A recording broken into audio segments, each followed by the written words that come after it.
So the second wave's finally here. They've been warning you about it for months and months, and here it is. But what they didn't tell you is that when they were talking about the second wave, they weren't actually talking about the virus. They were talking about my YouTube videos. It's been about a month since I made my last YouTube video, and I may have overstated in the last video how much I want to be doing this. I said about how it had allowed me to vent and all that sort of thing, and that was me trying to be optimistic about things. I do want to do it, obviously, because I am doing it. But I've never really liked being on camera for a start, so it's really unusual for me. And talking to a camera, this whole setup that's going on here, it's weird. So I'm going to try and move off of camera in the next coming week or so, because there is stuff that I want to talk about. And like I said, I was trying to be optimistic when I said about how great the whole experience had been, and it had been positive, but to be honest, my videos weren't as much of a hobby as they were a cry for help, to a certain degree, and raising awareness. But of course the trouble is nobody can help me, because the problem isn't with me, the problem is with the rest of society and with the people in charge. So I've taken the past month to just concentrate on myself, and I'm doing a lot better. I'm doing better at work, and just feel more positive about everything. So here we go again. And on that note, I've got a feeling I'm going to lose my home. Coronavirus. Pubs may need to shut to allow schools to reopen. Now, I live in a pub, and if the pub industry ends up not being a thing because they keep getting locked down because they're an easy target, then I could very well not live in the pub, in which case I'll have to go and find somewhere else to live, which who cares.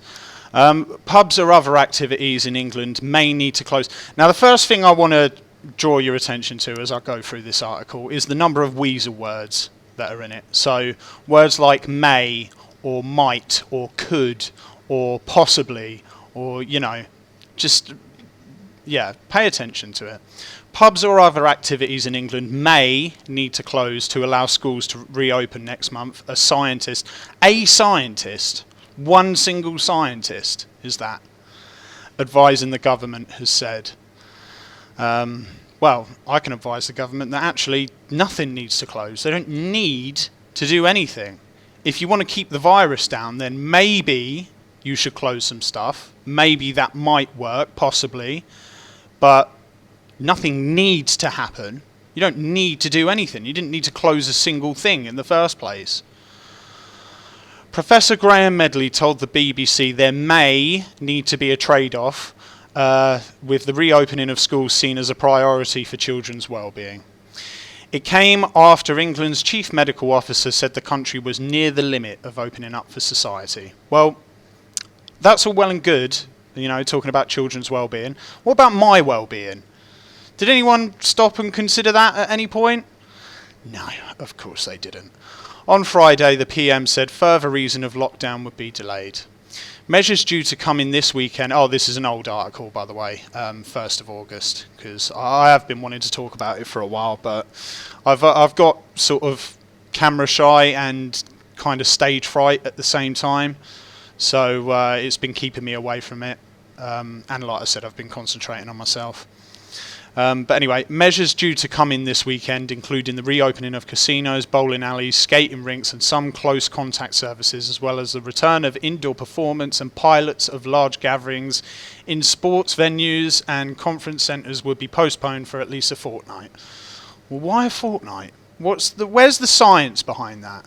Can someone show me the strategy behind, if we delay the reopening of this stuff for a fortnight, then this will happen? Well, what will happen? Nothing, as far as I can see. And I'll repeat my original challenge in my end lockdown video.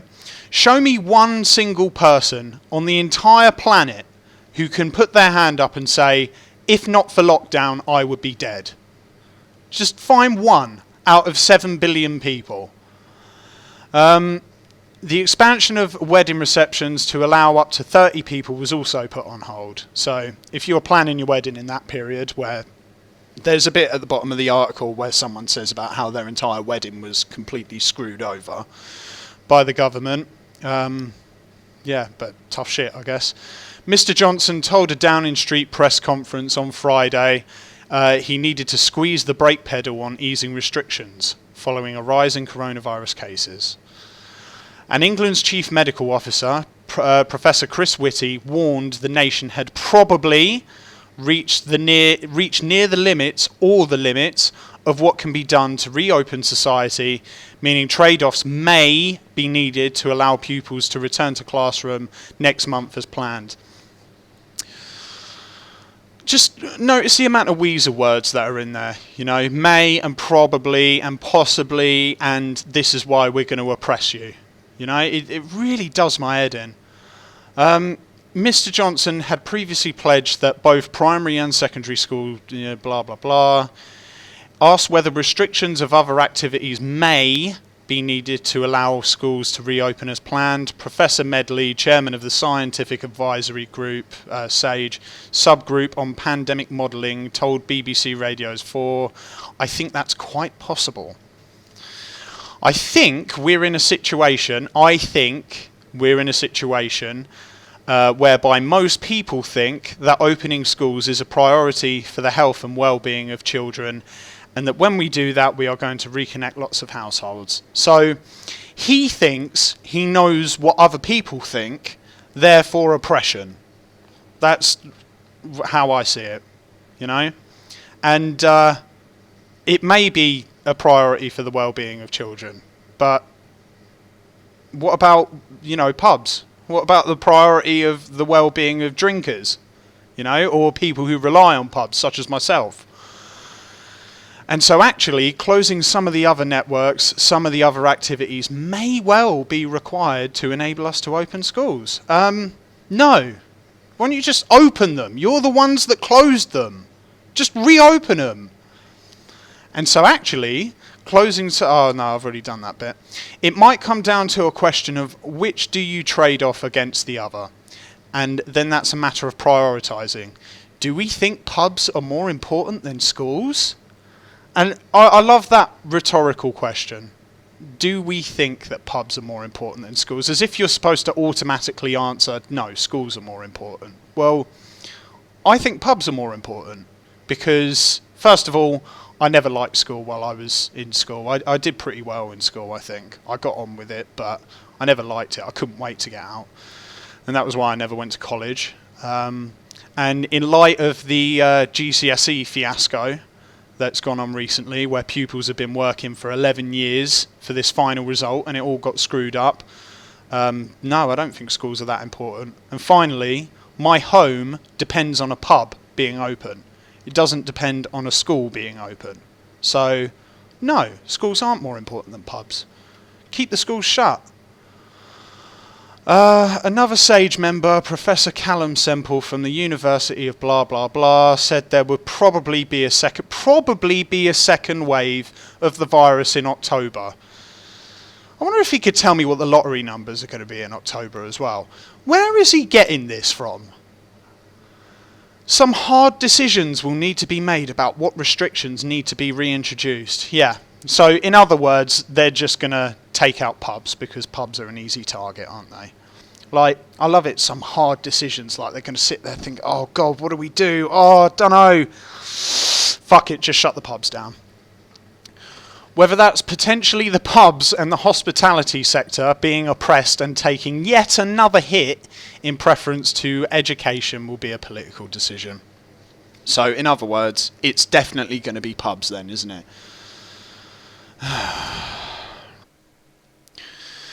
So there was this other article inside the article Inception. Analysis, we're at the limit of easing lockdown. Coronavirus analysis, we're now at the limit of easing lockdown, 31st of July 2020. This is it. We are now, give or take, at the absolute limit of how much we can reopen society without a resurgence of coronavirus. This realisation at the heart of government is about more than delaying the opening of bowling alleys. It will define our lives for months to come, and probably until we have a vaccine. Well, how did they realise it? This is the problem with thinking that you can micromanage a pandemic, is you think it's like some equation. So pubs plus bowling alleys plus ice skating rinks equals our rate of 1.1 or something. So if we subtract pubs and we subtract this and add that and multiply the other, then we'll be all right. And it's like, no, I'm sorry, the virus doesn't work that way. Pandemics don't work that way. How come I've got to explain this to a bunch of experts at the fucking top of government? This, and I'm sorry to break it to parents, but the biggest question mark now is around the reopening of schools. I don't know what that's supposed to mean. This is written by James Gallagher, health and science correspondent at the BBC. So someone who knows nothing about anything, in other words. But since then, the number of confirmed infections has started to creep up again. And the Office for National Statistics, which is regularly testing households in England, estimates there are around 4,200 new infections. Estimates, there's another weasel word there. Compared with 2,800 a week ago. So they guessed. For the first time since May, we're having to deal with a rising number of cases. And then they give you this big scary graph down here, right, where you can see a tiny, minute little uptick. Tiny fucking uptick right at the end of the graph, right? So you've got this massive downhill slope, but you're supposed to concentrate on this tiny little line that we drew, this irrelevant line, which who knows what it means. And the data's all completely inaccurate as well, because we know that they were overrepresenting the amount of COVID deaths. We don't know confirmed cases. Look, okay, maybe that's not inaccurate. That's not the actual number of cases, though. Confirmed cases versus actual cases, two completely different things, aren't they? This is not a return to the height of the pandemic in March. Yeah, no shit. It's a tiny little uptick where there were an estimated 100,000 infections every day, but it is telling. Telling of what exactly?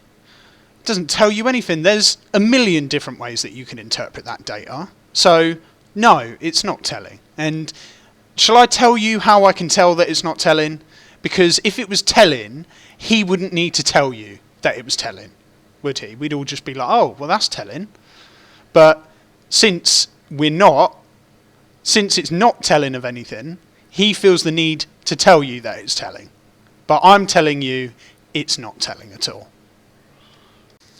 Every restriction we ease increases the ability of the coronavirus to spread. Notice how when they're trying to spread fear, they don't use weasel words anymore. They talk in absolute certainties. Every restriction we ease increases the ability of the coronavirus to spread. Well, no, it doesn't. How do you know that? Maybe it increases the ability of the coronavirus to spread. Let's imagine for a second that every single person has got infected in the entire country, right? They have been infected and they've got lifelong immunity. Let's just hypothesize that for a second, right? Every restriction we ease increases the ability. Well, no, it wouldn't, because the virus would be dead at that point, wouldn't it? So there could be a situation whereby we're all locked down, but no one realizes that the virus isn't a problem anymore. And so that would invalidate that absolute certain bit of fucking bullshit sentence that he put in there, wouldn't it? Because at that point you could throw everything open and it wouldn't increase the ability of the coronavirus to spread, would it? So no, that's totally wrong. And the government's scientific advisor have always warned that there is not much wiggle room to lift restrictions and still suppress it. Well, don't suppress it then. Who actually asked you to suppress it? I didn't. The uptick in infections is a warning that we are passing the limits of lifting lockdown.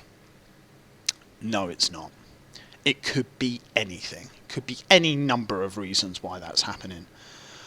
It is clear that we are not a New Zealand where life is almost back to normal. Again, this was an old article. After their zero COVID strategy. Well, New Zealand are having outbreaks at the moment. They thought that they eliminated it, and now they're having flare-ups. So it makes you wonder, was it worth it? You know, if they have some massive wave in New Zealand now, which obviously I hope they don't, would it have been worth it? Because they've just kicked the can down the road. They've just delayed the inevitable, haven't they? Professor Chris Whitty, the UK's chief medical advisor, said, I think that we're seeing from the data, from the ONS and other data, is that we have probably reached near the limits of what we can do in terms of reopening society. Yeah, well, I don't think that. I think that you're probably talking shit. So what that means potentially is that if we wish to do more things in future, we may have to do less of some other things. Well, then you're not doing more, are you? You're doing the same amount. And like I said, it goes back to that equation. Pubs plus shops plus this and that equals high coronavirus. Fucking fly buzzing around me. Go away. School children are on their summer holidays at the moment, but we are just weeks away from the start of the term, blah, blah, blah. If the current rules are leading to an increase in cases, which you have absolutely no evidence that they are, but we'll just take that as a given for some reason, can we open schools as well? This has been the concern of scientists since lockdown started to lift, right? And then you get this little tweet here, which really was the thing that upset me most about this article. Wrote this a month ago, wish it wasn't all so predictable. That fly is going to get it in a minute. There is a real possibility that opening pubs, restaurants, etc. will increase the spread of the virus, and if that happens, schools might not be able to reopen in September. This would be a travesty for children and teenagers, many of whom will already have missed 6 months of school. Well, I don't think it. If you asked me back in the day when I was a school kid to shut school for like 9 months or whatever, I wouldn't have said that was a travesty exactly. But what really upsets me is that the BBC are posting this tweet as if it's proof of anything. It's just speculation in the first place, and then more speculation about the speculation. And who wrote it? Professor Sarah Jane Blakemore. Sounds impressive. I wonder what authority she is on the coronavirus. Professor of Psychology and Cognitive Neuroscience at the University of Cambridge. So she doesn't know anything, in other words. And how could she possibly know? She's an academic, and she's talking with such certainty, like, oh, I wish I wasn't so right all the time. How do you know? How do you know that it's the change in the rules that have led to this slight uptick in the virus? Or if we want to reopen schools, will we now have to close something else? I wonder what that could be. Like pubs. Like, I love it. Could it be pubs? It could be pubs, or it could be supermarkets, or it could be bakeries, or it could be hospitals. We just don't know. It could be any of them. But we will have to close something.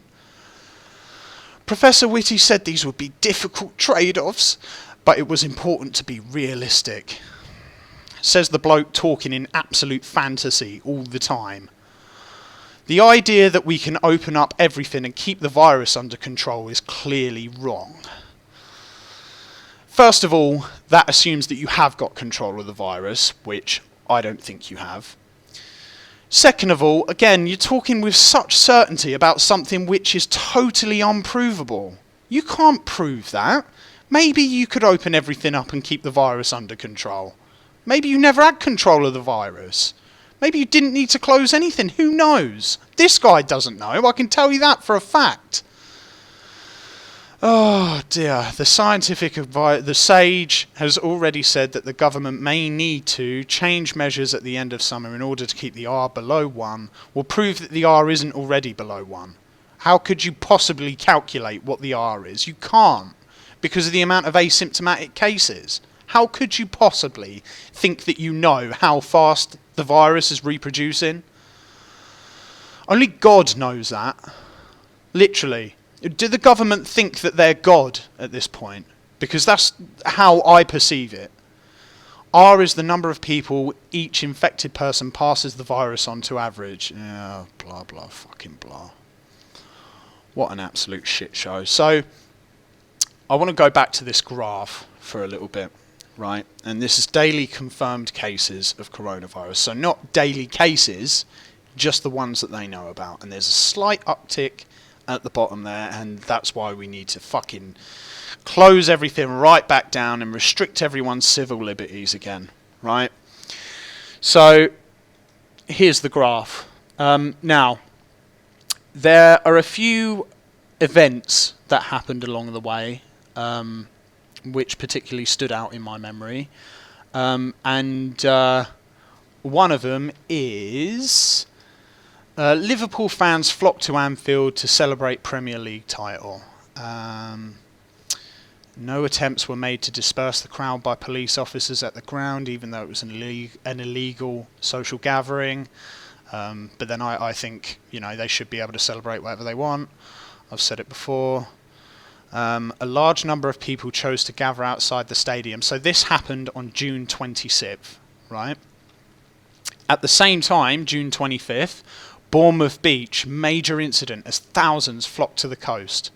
So I've taken the time to plot out roughly where, there we go, roughly a 2-week window from the start of when these things happened, around June 24th, 25th. Now, do you see a massive spike in that graph? Or does it actually go down? Was it actually the total opposite of what you would expect? And then, of course, there was this little beauty, which is my personal favourite, the Black Lives Matter protests in London, where 15,000 people turned up. Which everyone seems to have forgotten about because they're too busy worrying about, the pubs are open and therefore we're going to get a second wave. Well, I didn't forget about it. And so I've also plotted that on the graph. There it is. Does it look like a massive spike or does it look like a massive drop? What utter fucking bullshit this whole lockdown is.